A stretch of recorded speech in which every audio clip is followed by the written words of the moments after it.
Thank you, David. Thank you, Sarah. Jensen, we are in the capital of artificial intelligence. You sure are. Yes, and you are the leader. And you put out a number yesterday. I've never heard a CEO ever say, listen, we've got $1 trillion roadmap, and it's going to happen sooner? How is this possible? Well, you know, we're building AI infrastructure for the world. And it is very clear now that we're about $150 billion of AI infrastructure into a journey of trillions of dollars of infrastructure. And so we've got a lot of AI to build. I was here last year. Totally different feel, different vibe. Felt there was a limitation to it. What happened in 1 year? Well, in 1 year, we made AI better. It's smarter now. It can reason. We made AI more useful. Just about every industry and every company, all these companies are all building AI into their systems and into their products. And we've got a lot more energy and a lot more land and just so much more desire to build out these AI infrastructures. There were people who just even a month ago were saying, look, there's an outfit in China that is going to eliminate a lot of what Nvidia provides, and therefore Nvidia's these chips are way too expensive. What I saw yesterday was that not even a factor in your thinking or anyone else's thinking. It was an abstraction. It was a distraction. Well, it is true that these processors and these computers are quite expensive. They're quite expensive to make. And this is the largest chip in the world. It is the most complex computer the world's ever made. And so it's expensive to make. However, it saves you a mountain of money because it does work, saves you a mountain of money because the amount of time it saves you, the amount of times the processing time it reduces is incredible. And number two, now because it generates tokens that you can monetize, the amount of money it helps you make is incredible. Well, why just in the last 24 hours do I hear from GM, do I hear from Disney, do I hear from Cisco, do I hear from BlackRock, do I hear from CrowdStrike, who all of them say, look, our partnership with Jensen is key to our future. Well, AI is the foundation, the operating system of every single industry going forward. And the reason for that is, of course, everything that we do in life is underpinned by intelligence.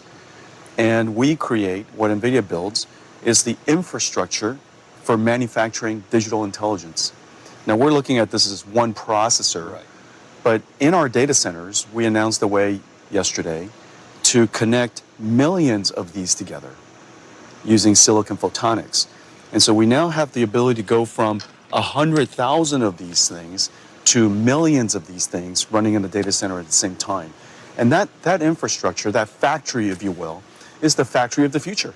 Now, I do want to go for a moment before I go to robotics and autonomous vehicles. I want to put on my journalist's corrosive, sardonic hat and say, well, wait a second. What if the president puts 25% tariffs on and Michael Dell is slowed down? HPE, we talked about yesterday, they're slowed down, and it could put a limit, if not a cap, on your growth. Well, we want to build, we're enthusiastic about building in America as anybody. And so we've been working with TSMC to get them ready for manufacturing chips here in the United States. We also have great partners like Foxconn and Wistron who are working with us to bring manufacturing onshore. So long-term, manufacturing onshore is going to be something very, very possible to do, and we'll do it incredibly. But the Chinese are still a key partner right now. You have a lot of businesses. I would say 17% of your business. Yeah, in the near term, I would say in the near term, tariffs will not, the impact will not be meaningful, and. But AI diffusion, that last initiative by Biden, which said really there are only 18 friendly countries that we want you to do massive business with, that seemed arbitrary, if not judgmental, in a way that I think you and I would say it makes no sense. As you know, as you just look around here, there are companies from all over the world. AI's gone mainstream. Okay. AI isn't some magical technology. It's incredible technology. Well, but it's used for everything. It's used for healthcare and education and agriculture. And yesterday, I thought you downplayed Groot. When we think of icons, we think of Groot, and in many ways, you gave that 2.25 minutes.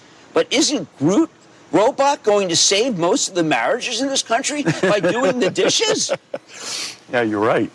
Doing the dishes and taking the trash out. Walking the dogs, you know. And so GROOT stands for General Robotics Technology, GRT, GROOT.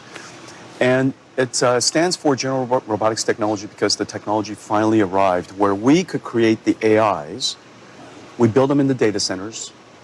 It requires large AI infrastructure to train these robots, simulate these robots in virtual worlds that obeys the laws of physics. And we partnered with Disney and DeepMind, and we created this thing called Newton, which simulates physics incredibly accurately. And then you create this AI in the cloud, in the data center, and then you move the AI brain, if you will, download it digitally into a physical robot. And so the technology that we've been working on for some time is really making enormous progress. Robotics and robotics industries, general robots and other forms of robots, is going to be one of the largest AI infrastructure opportunities for us. Well, if you can simulate, train, simulate, and run, you're expedite. It's going to happen much faster than people realize. When I hear that actually arc of how you can do it, I'm going to buy a robot within the next few years. Yeah, but yes. you'll rent it. You know, okay, I'll rent it. I can't afford to buy it. Well, we'll rent it. Only the oligarchs can hire a robot. No, but you're saying this is going, and the robot is my size. Yeah. It can do things that we only dreamed of doing. It's not artifice; it's reality. And it doesn't get bored, doesn't get tired. You know. You sure? Oh yeah. Because when I think that they can reason, they want healthcare. They'll want entertainment, and yeah, sure. Yeah, we'll keep them company, and they'll keep us company. But this is not the dog robot lifting Jello cubes. We're now well past that. Cute. Yeah, they're incredibly cute, as you know.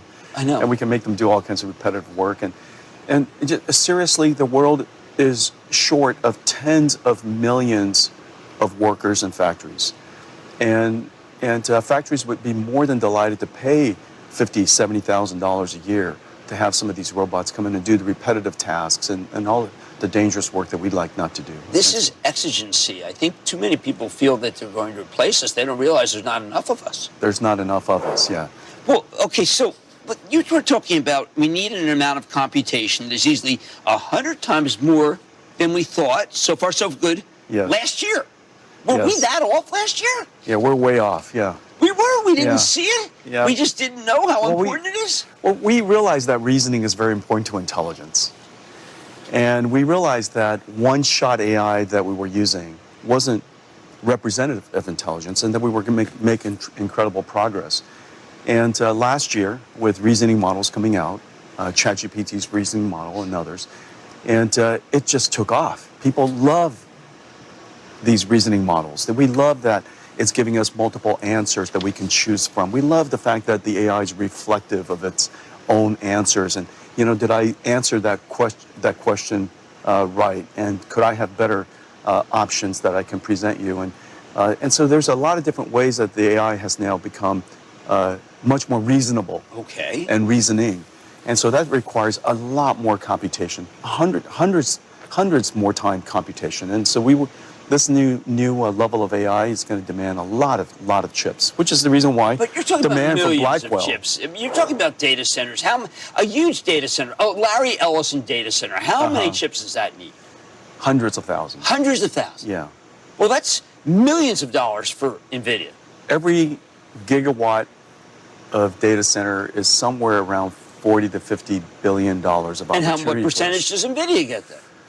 Out of that, every gigawatt is about $40 or $50 billion. $40 to $50 but I billion. thought that you were in trouble and things were slowing down and the Chinese are taking over and we should be looking at you and thinking this is a meme stock that's going to 90. We have a very large opportunity ahead of us. Okay, so I worry about this. You give a roadmap. I was laughing on the inside. I'm sorry. Yeah. You give a roadmap, and I know about the Vera Rubin, and I'm saying, why don't I just wait for Vera Rubin? Why can't I skip this the Blackwell Plus? No, well, forget that. I'm jumping over, and therefore I'm going to wait till 2027. What do you say to those customers? Well, this is building an industry and building business, and we're trying to build business every year, as you know.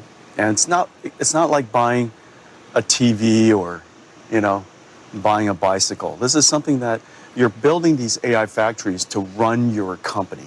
You're building these AI factories to to run other companies. And so they're going to want your AI factories right now. The reason why I lay out our roadmap for several years is because the world is building AI infrastructure, trillions of dollars of it over the next several years. But we can't comprehend trillions. Well, this is the new industrial revolution. And inside, underpinning an industrial revolution are new factories. And we are the factories of the future. But what we talk about? We think about Fulton and the steam engine. We think about railroads. Yours is so much bigger than all of those. Well, the world is bigger now than it was back then, right? It's a $120 trillion industry, GDP around the world. And now this new factory, called AI factories, is the underpinning for all of it. And so the idea that $100 trillion of the world's GDP will be underpinned by trillions of dollars of AI factories is very sensible. With Nvidia in it, and that's why we're going to wait and talk more later on Mad Money. And I want to thank the Squawk on the Street 10 o'clock gang for letting me come in here with an eye-opening discussion. Thank you, David. Thank you, Sarah. Thank you. Of course, look forward to catching a lot more. You guys just started there, so there's going to be a lot more, as Jim just indicated, on Mad Money. That'll be tonight at 6 p.m. Eastern. Felt like Jensen was just sort of opening up the broader area of questioning that Jim will get into with him. But interesting, the numbers, of course, he reiterated many of them, Mike, that we heard yesterday as well. That $1 trillion number in 2028 for CapEx. Yeah. Still gets a lot of people's attention, as and it should. It should get your attention on just in general, if you're extrapolating. I mean, obviously, who would know better? I do think, though, that this company has added $2.7 trillion in market cap in 2.5 years. So that was premised in part on this being a multi-year kind of boom that they're going to be the chief beneficiary of. And for all of the talk of the other applications, the robotics, the autonomous vehicles, I think that's all interesting and additive, and it keeps people focused on this overall ecosystem thing. It was such a clean story when it was just supply constraint. It's all data center growth. Half of the revenues go to the bottom line. We put a 30 multiple on that, and it was just magic for the stock. And now it's at a little bit of a moment where we're digesting that huge growth and figuring out, the pace of slowdown from meteoric growth. Though you could have seen an alternative scenario where Nvidia stock went up yesterday on this and really started taking off, because if you're looking for a tone from the CEO, that's about as bullish as it gets. We're a few $100 billion into $1 trillion opportunity.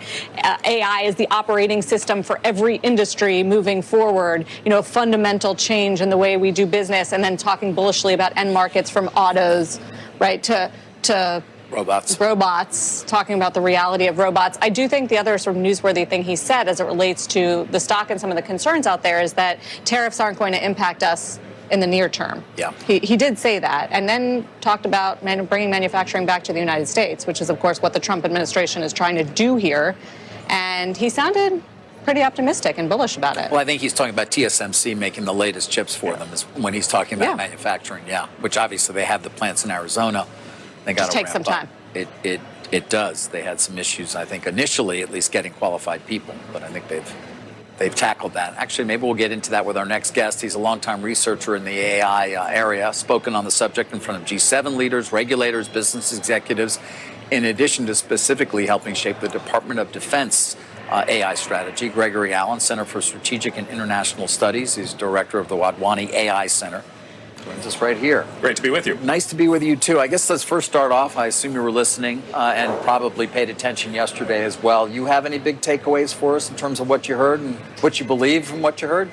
Well, I think Huang was trying to emphasize that the tariff policy impact is not going to happen to him, at least not in the near term. But the reality is these policy moves are already having an impact just on the stock price, which is being dragged down by the overall price to earnings multiple compression that we're seeing being market wide. But there's other policy moves that they need to happen in order for that realization to come true. If you want to have $1 trillion in data center capex, that means that you need an energy infrastructure build out that is adequate to supply the power for all of those new data centers. And one of the biggest barriers to building new energy infrastructure is regulatory red tape. So this is a question when you're talking about going from the data centers that we have today, which are tens of megawatts or low hundreds of megawatts, to gigawatts or multiple gigawatt scale data centers. That is a massive new energy build out. And it's not just new energy infrastructure, it's very concentrated and consolidated infrastructure really coalescing around that data center site. So if you're state and local regulators, you're looking at all of this and saying, am I going to raise grandma's electricity bill? Is this something that we really want to take on in our region? Now, the Biden administration, in its final weeks, passed an executive order that was designed to sort of accelerate the approval process for energy permitting and for electrical infrastructure. The Trump administration has been talking a big game on this, but they have yet to make any big moves. Yeah, I mean, every announcement we see now is often accompanied with companies such as GE Vernova and NextEra, for example. Even today, BlackRock adding them to their sort of partnership to build the next generation of data centers. But Huang yesterday was talking about it being the gating issue in terms of whether we can actually have the power supply we need. By the way, I don't even know what it's going to mean if he's right on robots, and we're plugging those in every night as well. Yeah. In terms of the grid, can we actually meet the challenge? So there's definitely no shortage of money. Capital is lining up to not just build these new data centers, but to also build the electrical infrastructure. But there are real questions around the regulatory red tape and also the supply chain constraints. If you're talking about building new natural gas turbine generators, for example, there's only so many companies that are involved in that, and their order books have already been filled for a long time. So those are the kinds of questions. Definitely Nvidia can do it. Definitely TSMC can do it. Can the regulators do it? Can the rest of the supply chain do it? That's kind of the open question. How should we feel about this robotic future, humanoid robots that Jensen was talking about? I think Nvidia's in a strong position no matter what. I remember, going back to the 1980s, anytime a company announced a humanoid robot, it was like an immediate red flag. This company is on the hype train. Don't believe anything else they say for the rest of the year. But we're now at a level of technological maturity where you can actually start to do interesting things. It's unclear whether there's actually product market fit for these new capabilities. Certainly they're attractive, interesting, exciting in a demo, but can you really make money off these? I think that's an open question. But it's not necessarily an open question for Nvidia because they make money on the investment in robotics, not necessarily on the back end revenue. So at least in the short term, they're positioned to benefit either way. And big capital flows are going into humanoid robotics as well. And are those estimates of how big those capital flows are going to be implicit in that? Is it about unfettered training and inference and reasoning? In other words, we're not going to set any limits on getting to AGI, and we're going to just let these models do what they do? Or do you think there is a policy motivation to try and steer and constrain that in some way? I mean, it's certainly the case that there are use cases for AI, and here I'm thinking about large language models and the chatbot things, where there's certain capabilities that we do not want them to engage in, right? We're all familiar with the evil genius in a spy movie who comes up with a weapon of mass destruction. What we don't want is AI to enable an evil moron to pull it off, because it does all the intellectual hard work of coming up with some kind of dastardly deed. Even folks who are very anti-AI regulation, think Meta CEO Mark Zuckerberg, they recognize that there are these specific use cases where we do need safety guardrails and constraints. On that note, we're trying to control the chips that obviously China can get a hold of. We want to maintain some sort of superiority. Do you really think that's possible, though? I mean, DeepSeek would certainly seem to indicate it's not. The Chinese are capable of innovating. Is that a battle worth fighting? So I think when you think about DeepSeek, it's worth remembering that export controls have a lagging impact. Just because you refuse to sell something to someone doesn't mean everything that you've already sold magically disappears. And so DeepSeek actually represents the lagging impact of the botched implementation of the first tranche of the Biden administration export controls, where they said, oh, you can't sell chips above a certain performance threshold. Well, it turns out they designed the technical specifications wrong, and China stockpiled a boatload of those Nvidia A800, H800 chips. The Biden administration thought they were imposing like a 5x performance penalty. Turns out they were imposing like a 15% performance penalty. And DeepSeek used those chips, the Nvidia H800 chips, to train their AI models. So we're living through the lagging implementation of those botched first round of export controls. But very soon, we will be living through the lagging implementation of the much more successfully designed October 2023, October 2024 type of export controls. And to a certain extent, we already are. Recall that when DeepSeek launched, they immediately skyrocketed to the top of the App Store, and then they crashed massively because they didn't have the compute infrastructure to serve all of these customers. So you think we will start to see a market decline in their advances, so to speak, yes, in China, despite what obviously is an awful lot of computer scientists who are very capable? They've got an incredible pool of very high quality talent. But what they don't have is these new Blackwell chips, which according to Jensen's keynote yesterday are going to, when you put them in the overall data center with the overall interconnect infrastructure, 25 times better than those Hopper chips. So what China stockpiled was that last generation of chips. What they're not going to be able to get, they're going to be able to smuggle some, but in the really astonishing quantities of millions of chips supporting hundreds of billions or trillions of dollars of infrastructure, even China can't pull off that scale of smuggling. And so it's that next turn of the scaling crank where China is going to be cut off. And even the CEO of DeepSeek said the number one challenge facing his company, the number one challenge facing China's AI ecosystem is these export controls. And compute. Finally, I know we said in your introduction you advised the Department of Defense, at least on AI. Mm-hmm. We've talked a lot about robotics. We're seeing it happen in real time in the war in Ukraine, for example, in the use of drones and even robots on the ground now. Mm-hmm. How important is that going to be in warfare in the near future in terms of the use of AI/robotics?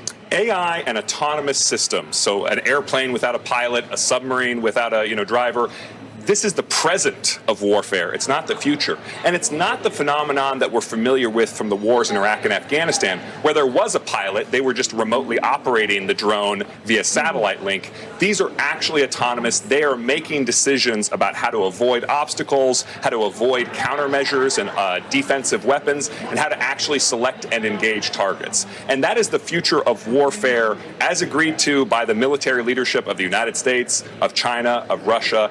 Everybody is moving in this direction. And imagine, if you are the president of the United States, are you really going to ask some mother and father to send their child into warfare when there's an alternative of a robotic ecosystem that can actually have superior performance? If you look at major initiatives like the Collaborative Combat Aircraft System, the budget for this type of program went from, according to my adding up of all the various programs, low hundreds of millions of dollars per year 5 years ago to now billions of dollars per year in this new ecosystem. And the Department of Defense under the Trump administration is sprinting in this direction. Companies like defense tech startup Anduril, the more familiar, or Palantir, they're all pushing defense technology in this direction. I was just going to say, Palantir seems to be the big beneficiary here if we're already doing that and we're ramping that up.